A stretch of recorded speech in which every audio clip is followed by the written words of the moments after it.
اللهم ربي زدني علما اللهم ربي زدني علما اللهم ربي زدني علما ربي زدني علما ربي زدني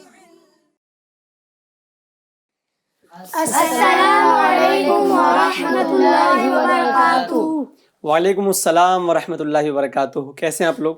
الحمدللہ۔ ماشاء اللہ ماشاء اللہ، آپ کو خوش آمدید کہتے ہیں، تشریف رکھیں۔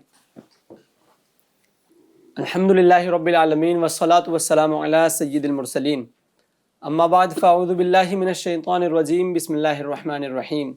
پیارے بچوں، آپ کو ہمارے سلسلے میں کلاس ٹائم نام کے ایپیسوڈ میں ہمارا جو پروگرام چل رہا ہے اس میں آپ کو خوش آمدید کہتے ہیں۔ ماشاءاللہ آپ لوگ سب خیریت سے ہیں؟ الحمدللہ رب یہ جو ہمارا سلسلہ ہے اس کے اندر ہم کافی اچھی معلومات حاصل کرتے ہیں، گویا ایک کلاس ٹائم کے طرح سے جو ہے وہ ہمارا یہ ایپیسوڈ چل رہا ہوتا ہے۔ اس کے اندر ہم اسلام کی بنیادی باتیں سیکھتے ہیں۔ آئیے اب ہم نعت پاک کی طرف بڑھتے ہیں۔ آپ کون سی نعت پاک سنانے والے ہیں؟ صبح طیبہ میں ہوئی۔ کیا بات ہے، سبحان اللہ، سنائیے۔ صبح طیبہ میں ہوئی بٹتا ہے باڑا نور کا، صبح طیبہ میں ہوئی بٹتا ہے باڑا نور کا، صدقہ لینے نور کا آیا ہے تارا نور کا، اللہ اللہ اللہ اللہ۔ تاج والے دیکھ کر تیرا عمامہ نور کا، تاج والے دیکھ کر تیرا عمامہ نور کا، تاج والے دیکھ کر تیرا عمامہ نور کا، سر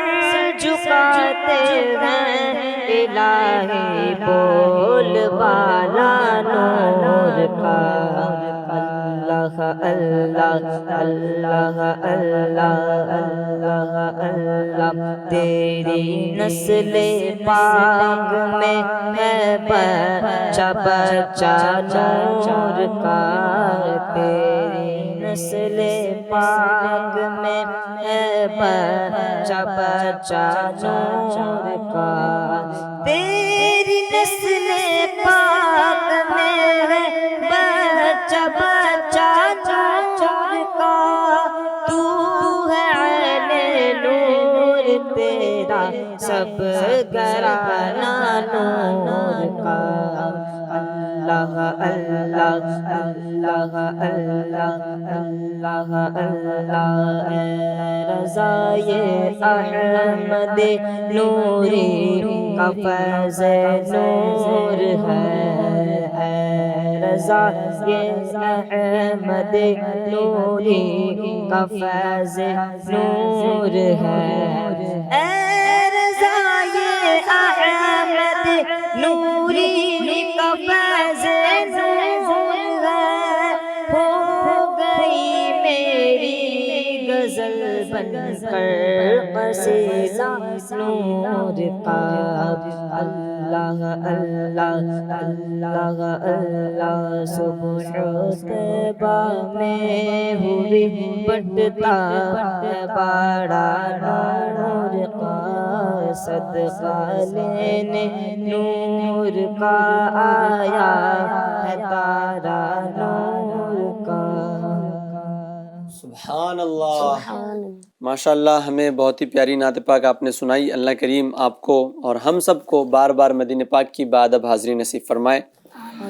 پیارے بچوں، دیکھیں آپ کے سامنے اسلام کی بنیادی باتیں کتاب رکھی ہے۔ ہم جو ہے وہ اپنے سلسلے کو اسی سے لے کر چل رہے ہیں۔ اس کے اندر ہمارا پہلا لیسن ہو چکا تھا۔ آئیے اب ہم دوسرا لیسن پڑھتے ہیں اور اچھی باتیں ہم اس میں سے سیکھتے ہیں۔ پیج نمبر 21 نکال لیجئے۔ پچھلے سلسلے میں ہم نے پیج نمبر 20 سے پڑھا تھا اللہ پاک کے بارے میں۔ آج ہم ہمارے پیارے نبی صلی اللہ تعالیٰ علیہ وآلہ وسلم کے متعلق سنیں گے۔ یہ یاد رکھیں کہ جب بھی ہمارے پیارے آقا صلی اللہ علیہ وسلم کا ذکر ہو، آپ کا نام پاک لیا جائے، تو ہم سب کو کیا کرنا چاہیے؟ درود پاک پڑھنا چاہیے۔ تو جب بھی اس سبق میں ہمارے آقا صلی اللہ علیہ وسلم کا مبارک نام آئے گا تو ہم سب کو کیا کرنا ہے؟ درود پاک پڑھنا درود چاہیے۔ پاک پڑھنا ہے۔ تو چلیے حماد بھائی آپ ذرا پڑھ کے سنائیے ہمیں کیا لکھا ہے یہاں پر، پیج نمبر 21۔ بسم اللہ الرحمن الرحیم۔ ہمارے پیارے نبی صلی اللہ تعالی علیہ وسلم کا نام مبارک کیا ہے؟ جواب، ہمارے پیارے نبی صلی اللہ تعالی علیہ وآلہ وسلم کا نام مبارک حضرت محمد صلی اللہ تعالی علیہ وآلہ وسلم ہے۔ سبحان اللہ۔ تشریف رکھیں، آپ ذرا پڑھیں۔ ہمارے پیارے نبی صلی اللہ تعالیٰ علیہ وآلہ وسلم کی ولادت باسعادت کس شہر میں ہوئی؟ جواب، ہمارے پیارے نبی صلی اللہ تعالیٰ علیہ وآلہ وسلم کی ولادت باسعادت عرب کے مشہور شہر مکہ میں ہوئی۔ جی تشریف رکھیں۔ ولادت باسعادت، اس کا مطلب کیا ہوتا ہے؟ ولادت کا مطلب ہوتا ہے پیدائش، اور باسعادت مطلب اچھی، پیارے آقا صلی اللہ علیہ وسلم کی سعادت والی ولادت یعنی پیدائش۔ آگے پڑھیں آپ مدینہ۔ بسم اللہ الرحمن الرحیم۔ سوال، ہمارے پیارے نبی صلی اللہ تعالی علیہ وسلم کی ولادت باسعادت کس تاریخ اور کس مہینے میں ہوئی؟ جواب، ہمارے پیارے نبی صلی اللہ تعالی علیہ وسلم کی ولادت باسعادت 12 ربیع الاول شریف میں ہوئی۔ سبحان اللہ۔ بیٹھ جائیں، آپ بتائیں آگے۔ بسم اللہ الرحمن الرحیم۔ ہمارے پیارے نبی صلی اللہ تعالی علیہ وسلم کی ولادت باسعادت کس دن ہوئی؟ جواب، ہمارے پیارے نبی صلی اللہ تعالی علیہ وسلم کی ولادت باسعادت پیر کے دن ہوئی۔ سبحان اللہ۔ آپ پڑھیں آپ۔ بسم اللہ الرحمن الرحیم۔ ہمارے پیارے نبی صلی اللہ تعالیٰ علیہ وآلہ وسلم کے والد محترم کا نام کیا ہے؟ جواب، ہمارے پیارے نبی صلی اللہ تعالیٰ علیہ وآلہ وسلم کے والد محترم کا نام حضرت سیدنا عبداللہ رضی اللہ تعالیٰ عنہ ہے۔ بسم اللہ الرحمن الرحیم۔ ہمارے پیارے نبی صلی اللہ تعالیٰ علیہ وآلہ وسلم کی والدہ ماجدہ رضی اللہ تعالیٰ عنہا کا کیا نام ہے؟ ہمارے پیارے نبی صلی اللہ تعالیٰ علیہ وآلہ وسلم کی والدہ ماجدہ کا نام حضرت سیدتنا آمینہ رضی اللہ تعالیٰ عنہ ہے۔ انہا ہے جی، آپ پڑھیں آپ۔ بسم اللہ الرحمن الرحیم۔ ہمارے پیارے نبی صلی اللہ تعالیٰ علیہ وسلم کا روضہ مبارک کہاں ہے؟ جواب، ہمارے پیارے نبی صلی اللہ تعالیٰ علیہ وآلہ وسلم کا روضہ مبارک مدینہ منورہ میں ہے۔ جی، روضہ مبارکہ مدینہ منورہ شریف میں ہے، مدینہ منورہ میں ہے۔ چلیں اب آخری سوال آپ پڑھیں۔ بسم اللہ الرحمن الرحیم۔ ہمارے پیارے نبی صلی اللہ تعالی علیہ وآلہ وسلم کی ظاہری عمر مبارک کتنی تھی؟ جواب، ہمارے پیارے نبی صلی اللہ تعالی علیہ وآلہ وسلم کی ظاہری عمر مبارک 63 سال تھی۔ سبحان اللہ۔ جی تشریف رکھیں۔ تو مختصراً میں آپ کو عرض کرتا ہوں کہ آج کے سبق میں ہم نے کیا کیا پڑھا۔ تو یوں تو ہمارے آقا کے بہت سارے نام ہیں، لیکن جو ایک ذاتی نام جو ہوتا ہے نا، یعنی جو آپ کو رکھا گیا تھا جب آپ کی ولادت باسعادت ہوئی تھی، تو جب آپ کا نام رکھا گیا تو وہ نام کون سا تھا؟ تو وہ نام کیا تھا؟ محمد صلی اللہ تعالی علیہ وسلم۔ علماء نے لکھا ہے کہ جب بھی سرکار صلی اللہ علیہ وسلم کا نام پاک پڑھا جائے، بولا جائے، تو اس وقت درود پاک پڑھنا واجب ہے، ضروری ہے۔ اور کس شہر میں ہوئی؟ مکہ مکرمہ میں پیارے آقا جو ہے وہ جلوہ فرما ہوئے، اور اس وقت تاریخ کیا تھی؟ 12 ربیع الاول شریف۔ اسی لیے جو ہے وہ عاشقان رسول جو اپنے آقا و مولا صلی اللہ علیہ وسلم سے محبت کرتے ہیں، سچی محبت کرتے ہیں، وہ اس دن کیا کرتے ہیں؟ اپنے گھروں کو سجاتے ہیں پہلے ہی سے، پھر جب وہ وقت آتا ہے تو اس وقت محفل پاک رکھتے ہیں، کھانا بانٹ رہے ہوتے ہیں، شربت بانٹ رہے ہوتے ہیں، جلوس میں جاتے ہیں، ہے نا؟ تو یہ سب کام اچھے ہیں، لیکن اس وقت بھی جو برائیاں ہو رہی ہوتی ہے، ڈھول تاشے اور میوزک وغیرہ لوگوں کو تکلیف پہنچانا، یہ تو غلط ہے۔ لیکن جو جلوس میں جانا ہے، جو اچھے کام کرنا ہے، نعت پاک پڑھنا ہے، محفلیں رکھنا ہے، یہ بالکل درست ہے اور یہ ہمیں کرنا بھی چاہیے۔ ہمارے آقا صلی اللہ علیہ وسلم کے والد محترم کا نام حضرت عبداللہ ہے، اور والدہ کا نام کیا ہے؟ حضرت آمینہ رضی اللہ عنہا۔ آپ میں سے کوئی بتائے گا ہمیں کہ انہو اور انہا میں کیا فرق ہے؟ کبھی کبھی ہم انہو بولتے ہیں، کبھی انہا بول دیتے ہیں، رضی اللہ عنہ، تو کیا فرق ہے اس میں؟ کسی کو آتا ہو تو ہاتھ اٹھائے۔ جی آپ بتائیے. انہو مطلب مذکر اور انہما مطلب مؤنث. اس کو بھی تھوڑا آسان کیجیے. مذکر مؤنث مطلب مذکر مطلب مرد اور مؤنث مطلب عورت. تو اگر کوئی مرد ہیں تو ان کو ہم کیا بولیں گے؟ انہو. رضی اللہ عنہ. اور اگر کوئی مؤنث ہے فیمیل ہے تو انہما. انہا. اسی طرح ہمارے آقا صلی اللہ علیہ وسلم کا جو روضہ مبارکہ ہے، یعنی آپ کی مبارک قبر شریف، آپ کا جو روضہ ہے وہ کہاں پر ہے؟ تو وہ مدینہ منورہ میں ہے. آپ وہاں سے تشریف لے گئے تھے، مکہ سے مدینہ منورہ تشریف لے گئے تھے. اور پھر یہاں پر فرما رہے ہیں ظاہری عمر مبارک. یہاں پر ظاہری اسی لیے انہوں نے فرمایا کہ پیارے آقا صلی اللہ علیہ وسلم اور دیگر جو انبیاء ہیں، جو نبی ہیں اور اللہ کے ولی بھی، تو یہ سب قبر میں کیا ہوتے ہیں؟ زندہ ہوتے ہیں.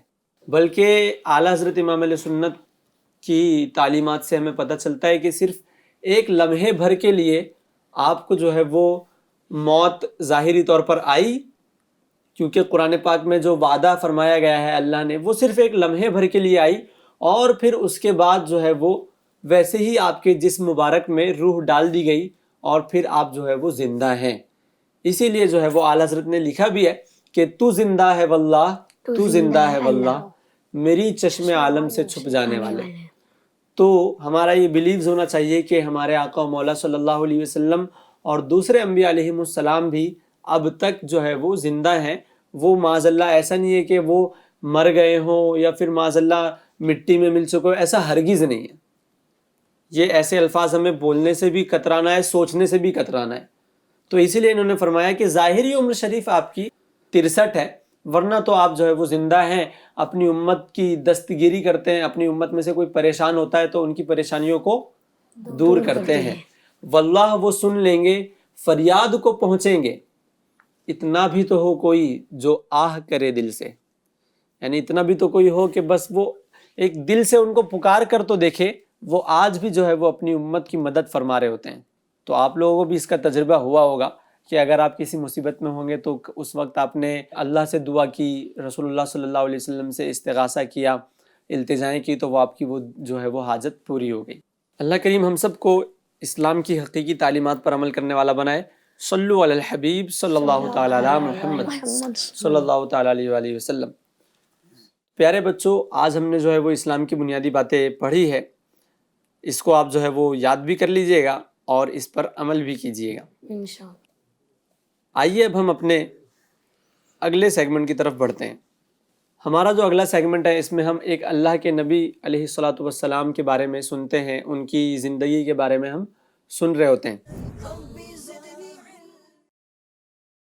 تو آج ہم سنیں گے حضرت یونس علیہ السلام کے بارے میں. ہم نے کافی انبیاء علیہ السلام کے بارے میں سنا ہے پچھلے سلسلوں میں بھی. آج ہم حضرت یونس علیہ السلام کے بارے میں سنیں گے. ان کے بارے میں آتا ہے کہ ان کو صاحب الحوت کہتے ہیں. حوت کا مطلب ہوتا ہے مچھلی. کافی مشہور واقعہ ہے کہ آپ مچھلی کے پیٹ میں رہے تھے کئی دنوں تک. تو اس کا جو ہے وہ کافی مشہور واقعہ قرآن پاک میں بھی ذکر کیا گیا ہے. آپ کا جو نام پاک ہے وہ یونس ہے، یونس بن متا ہے.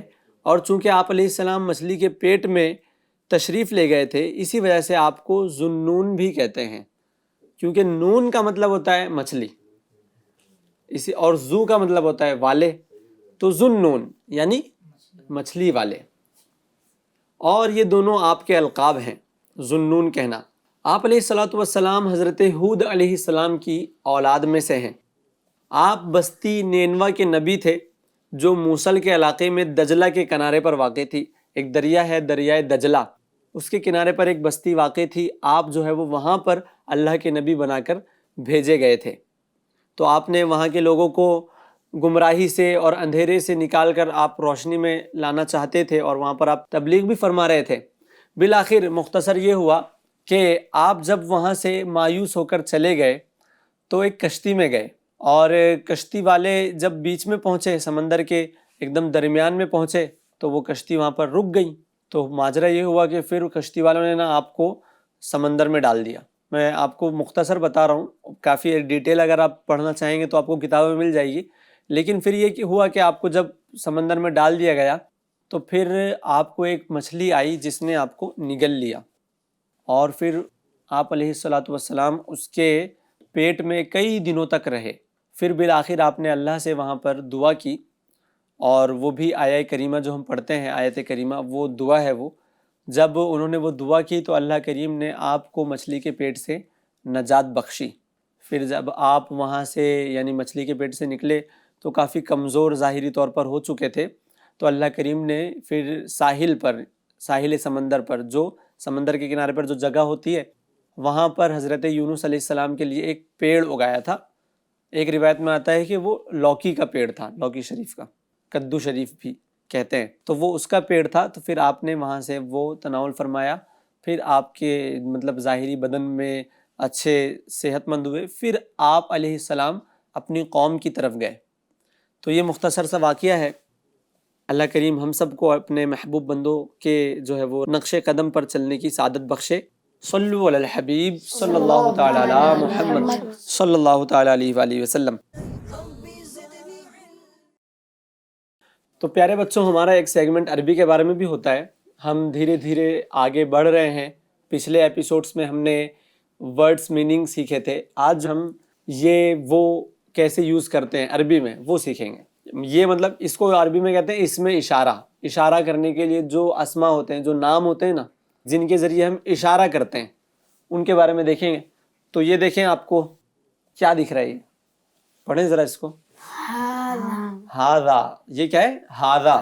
ہاذا کا مطلب ہوتا ہے یہ.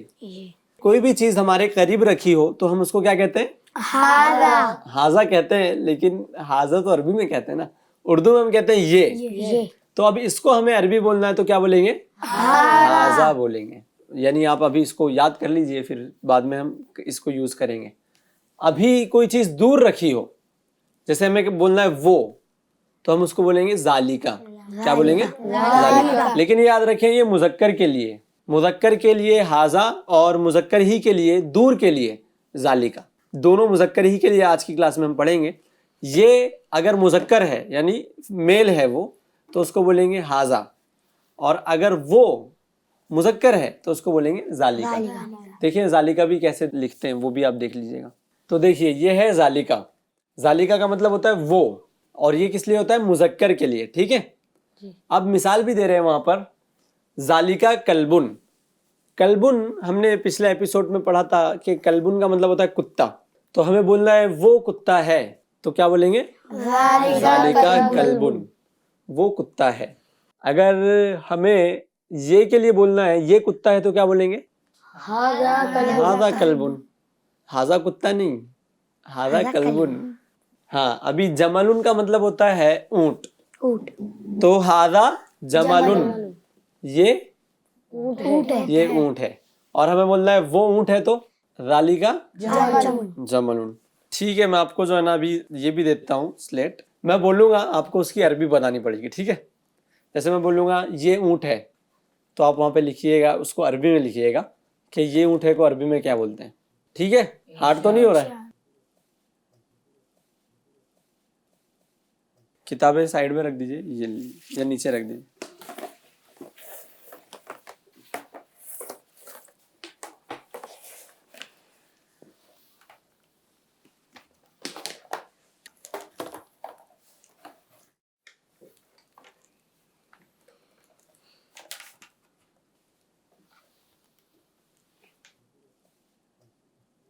چلیے ذرا عربی بنائیے. وہ اونٹ ہے. وہ اونٹ ہے، تو وہ کے لیے میں نے کیا بولا تھا؟ ذالکا. اور اونٹ جمل. بتائیں. ماشاءاللہ ماشاءاللہ. چلے گا ہم بات؟ صحیح ہے، ماشاءاللہ. میں آپ کو عربی بولوں گا، آپ اس کا ترجمہ لکھ دیجئے گا. ہاذا کلبن، اس کو ترجمہ ذرا لکھیے آپ اس کا. مٹاؤ بھی مت، جانے دو، نیچے لکھ دو نا. اردو. کلبن میں بھی دیکھیے بہت سے لوگ جو مخرج نہیں صحیح سے پڑھ پاتے ہیں اور پھر کہتے ہیں کہ چلو ٹھیک ہے، چلتا ہے، ہو جاتا ہے. تو دیکھیے بڑے قاف سے اگر قلبن کہتے ہیں تو مطلب ہوتا ہے اس کا دل، اور چھوٹے کاف سے بولتے ہیں تو دیکھیے کیا ترجمہ ہو رہا ہے اس کا. تو اسی لیے ہم سب کو بھی جو ہے نا وہ عربی سیکھنی چاہیے، مخرج کے ساتھ سیکھنی چاہیے. ماشاء اللہ. جی کلبن کا مطلب ہوتا ہے کتا، اور ہاذا مطلب یہ. تو یہ کتا ہے. بہت ہی خوب ماشاء اللہ. تو میں یہ عرض کر رہا تھا پیارے بچوں کہ ہمارے معاشرے میں کچھ لوگ ایسے بھی ہوتے ہیں، کچھ اسلامی بھائی ایسے بھی ہوتے ہیں کہ جو قرآن پاک اور عربی صحیح سے نہیں پڑھ رہے ہوتے ہیں. جب ان کو ہم سمجھاتے ہیں تو وہ یہ کہہ رہے ہوتے ہیں کہ اللہ تو بڑا مہربان ہے، چلے اب ہمیں وہ جو ہے وہ معاف کر دے گا، قبول کر لے گا. لیکن ابھی آپ کے سامنے ایک مثال موجود ہے نا کہ ابھی ہم نے چھوٹے کاف سے جب پڑھا تو اس کا مطلب کیا ہوتا ہے؟ چھوٹے کاف سے کلب اگر پڑھیں تو کتا، لیکن اگر یہ بڑے قاف سے ہو تو اس کا مطلب ہوتا ہے قلبن یعنی دل. تو کہاں دل اور کہاں کتا، کتنے میننگ بدل جاتے ہیں. تو اسی لیے جو ہے وہ ہم سب کو، ہمارے جو ارد گرد ہیں، جو سارے مسلمان ہیں، ان سب کو قرآن پاک درست مخارج کے ساتھ پڑھنا چاہیے. اگر معاذ اللہ مخارج صحیح نہیں ہوں گے تو اس کے میننگز ایسے بن جاتے ہیں بسا اوقات کہ نماز تک ان کی درست نہیں ہو رہی ہوتی ہے. کچھ قاری ایسے ہوتے ہیں کہ خود قرآن پاک ان پر لعنت کر رہا ہوتا ہے. جس کو آپ پڑھ رہے ہو، قرآن کو پڑھ رہے ہو، لیکن وہ قرآن پاک خود ہی قاری کے اوپر لعنت کر رہا ہے کہ وہ صحیح نہیں پڑھ رہا ہے. سالوں سال ہو جاتے ہیں کہ نماز پڑھ رہے ہوتے ہیں لیکن صحیح سے نہیں پڑھیں گے تو ان کی نماز ہی باطل ہو رہی ہوتی ہے. تو اسی لیے درست مخارج کے ساتھ قرآن پاک ہم سب کو سیکھنا چاہیے. تو آپ لوگ بھی ظاہر ہے جاتے ہوں گے مدرسہ وغیرہ میں پڑھنے، تو اب آپ کی اور ہماری ذمہ داری کیا بنتی ہے؟ جو بھی ہمارے ارد گرد ہیں ان کو بھی ایسے مدرسۃ المدینہ بالغان ہیں وہاں پر آپ بھیجیں. صلو علی الحبیب صلی اللہ تعالی علی محمد صلی اللہ تعالی علیہ وآلہ وسلم. تو پیارے بچوں پھر اب ہم چلتے ہیں اپنے کافی دلچسپ سیگمنٹ کی طرف. چونکہ یہ دلچسپ ہے اور ایک دلچسپی کے لیے اس کو ہم نے اپنی کلاس میں ایڈ کیا ہے تاکہ بچے اٹریکٹ ہوں اور ایک دل بھی جو ہے وہ لگا رہے اور دلچسپی بھی بنی رہے. اور کلاس میں ظاہر ہے ایسے سوالات بھی ہوتے ہیں، آئی کیو وغیرہ چیک کرتے ہیں. تو میں آپ کو بلاؤں گا، آپ کے یہاں پر کچھ چٹھیاں ہیں جو بھی اٹھائیں گے ان سے کچھ سوالات ہوں گے، ٹھیک ہے؟ آئیے سب سے پہلے حماد آپ آئیے، اٹھائیے حماد. لائیے دیجیے، جائیے بیٹھیے. کہ ایسی کون سی چیز ہے جس کے اندر نہ کوئی سوراخ ہے نہ اس میں کوئی لیکیج ہے، پھر بھی اس میں سے پانی نکلتا ہے؟ یعنی وہ پانی دیتی ہے، اس کے اندر سے نکلنا تو نہیں کہہ سکتے لیکن پانی نکلتا ہے لیکن کوئی سوراخ نہیں ہے اس میں. آپ میں سے کوئی؟ بادل. ہاں یہ بھی درست تو خیر ہو سکتا ہے، پر جو میرے پاس جو آنسر ہے وہ یہ نہیں ہے. ہو سکتا ہے یہ بھی صحیح ہو. میں بھی بتا دیتا ہوں، جیسے برف بھی ویسے ہی ہے نا. چلیں اب آپ آئیں.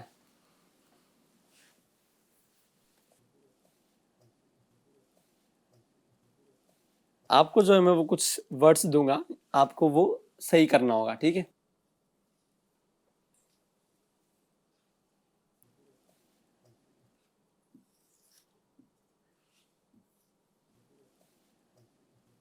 جی آپ فرمائیے کیا ہے؟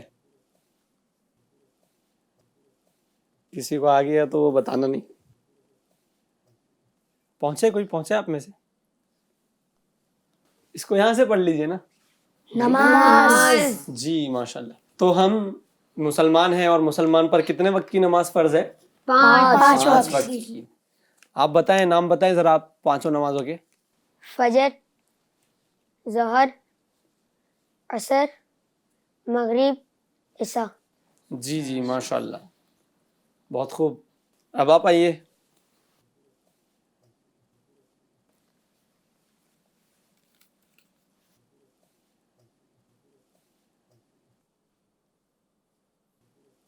ابھی میں آپ کو کچھ ورڈز دیتا ہوں پھر آپ اس کو ٹھیک کیجیے گا.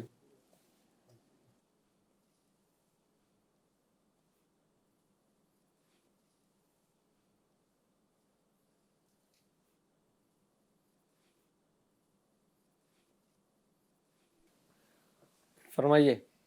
کوئی آپ میں سے پہنچے؟ بتائیں. مغرب. ہاں یہ مغرب ہے، مطلب مغرب کی نماز. ابھی ہم نے سنا نا 5 وقت کی نماز فرض ہے، تو ان میں سے ایک مغرب بھی ہے. ماشاءاللہ. اب ہم آخری ہمارے اسلامی بھائی ہیں ان سے لیتے ہیں. آئیے پیارے بھائی.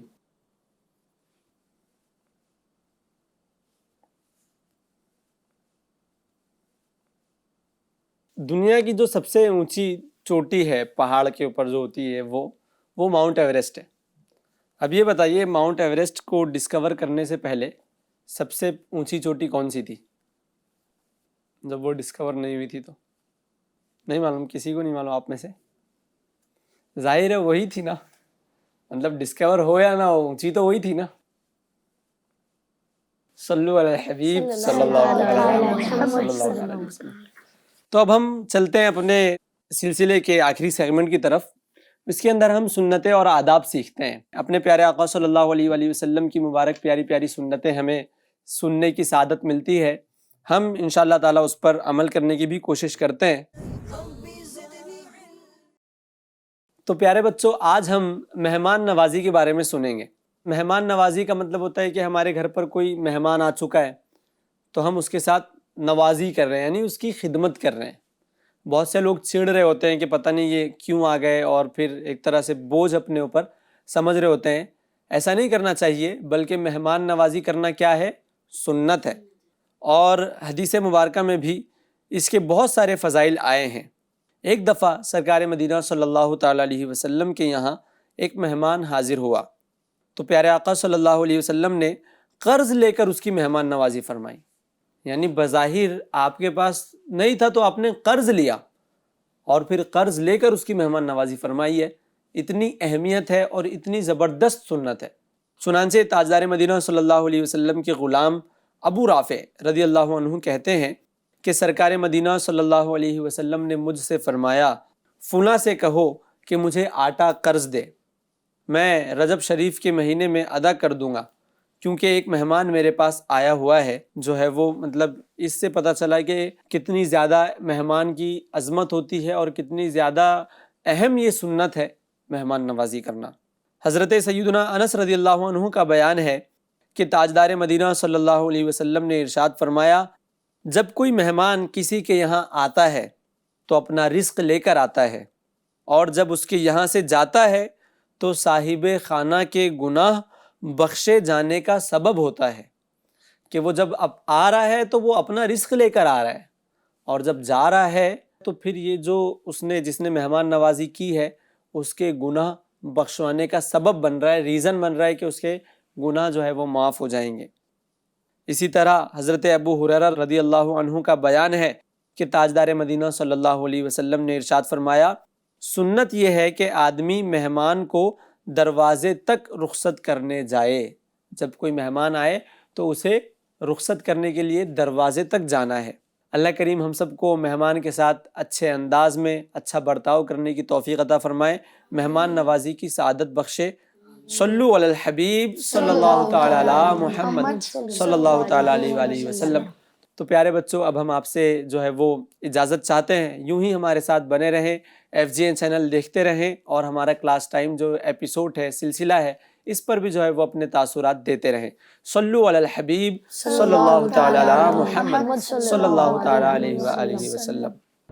اللهم ربي زدني علما، اللهم ربي زدني علما، اللهم ربي زدني علما.